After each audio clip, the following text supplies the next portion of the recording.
প্রেম ভালোবাসার টানাপোড়েন যে কখনো কখনো কতটা বিপজ্জনক রূপ নিতে পারে তারই এক চাঞ্চল্যকর উদাহরণ দেখা গেল মাদারীপুরের শিবচরে।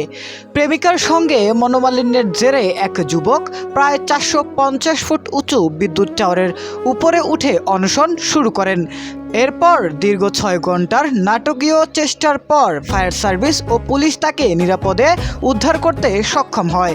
রোববার 3 মে রাত 10টার দিকে হাসান শেখ নামের ওই যুবককে টাওয়ার থেকে নিচে নামিয়ে আনা হয়।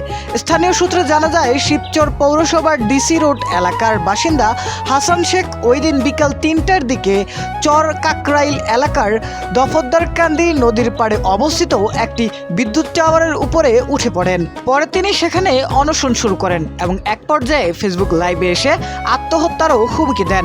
স্থানীয়দের ভাষ্য অনুযায়ী প্রেমিকার সঙ্গে যোগাযোগ ও সম্পর্ক টিকিয়ে রাখার দাবিতে তিনি এই ঝুঁকিপূর্ণ সিদ্ধান্ত নেন। পরিস্থিতি দেখে দ্রুত পুলিশ ও ফায়ার সার্ভিসকে খবর দেওয়া হয়। পরে তারা ঘটনাস্থলে পৌঁছে উদ্ধার অভিযান শুরু করে। উদ্ধার কাজ চলাকালের এক পর্যায়ে যুবকটি দাবি করেন তার প্রেমিকা ফোন না করলে তিনি টাওয়ার থেকে নামবেন না। এতে পরিস্থিতি আরও জটিল হয়ে ওঠে। ঘটনাটি দেখতে টাওয়ারের নিচে বিপুল সংখ্যক উৎসুক জনতা জড়ো হয়। শিবচর ফায়ার সার্ভিসের অফিসার ইনচার্জ তপন কুমার ঘোষ জানান, দীর্ঘ প্রচেষ্টা ও কৌশলের মাধ্যমে রাত প্রায় 10টার দিকে 450 ফুট উঁচু টাওয়ার থেকে যুবকটিকে নিরাপদে নামানো সম্ভব হয়। পরে তাকে পুলিশের কাছে হস্তান্তর করা হয়।